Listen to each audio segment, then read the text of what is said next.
Assalamualaikum warahmatullahi wabarakatuh dan salam sejahtera. Nama saya ialah Muhammad Syafiq Adijaya bin Muhammad Syarul dan saya merupakan anak didik Sekolah Menengah Kebangsaan Cengkeh 12. Hari ini saya ingin berkongsi tentang sebuah buku motivasi yang sangat menarik dan penuh dengan inspirasi, iaitu Nota Hati Buat Pelajar hasil karya Razali Sarwan. Buku ini diterbitkan oleh Masjid Publication pada tahun 2012 dan memiliki 199 muka surat termasuk 4 bab berdasar penulis dan glosari.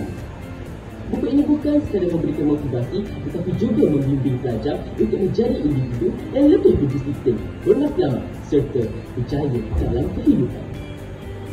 Buku ini membincangkan pelbagai aspek yang penting dalam kehidupan seorang pelajar seperti kepentingan mempunyai matlamat yang jelas, cara mengatasi masalah dalam pembelajaran serta kaedah belajar yang lebih berkesan.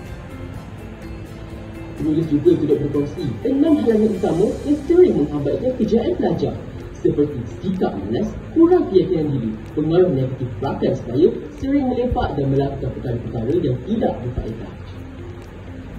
Salah satu bahagian yang paling menarik saya ialah bab tentang di mana penulis berkongsi 21 fitur mudah untuk menjadi pelajar cemerlang. Antara fitur yang dikenakan ialah memberi fokus sepenuhnya pada pelajaran, sering mengulang kaji pelajaran serta tidak membuang masa dengan melakukan perkara-perkara yang tidak bermanfaat.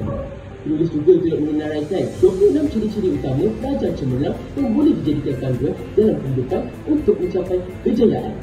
Salah satu ciri-ciri yang dikongsikan ialah pelajar yang cemerlang, baik hati, rendah diri dan suka menolong ialah ciri-ciri utama pelajar yang cemerlang. Secara keseluruhannya, buku ini amat sesuai untuk dibaca oleh para pelajar kerana dia memiliki nasihat yang berguna yang boleh diamalkan dalam kehidupan seharian. Nota Hati Buat Pelajar bukan sekadar buku tetapi satu panduan lengkap untuk mencapai kepribadian yang unggul, kecemerlangan dan mencapai impian yang telah lama diimpikan.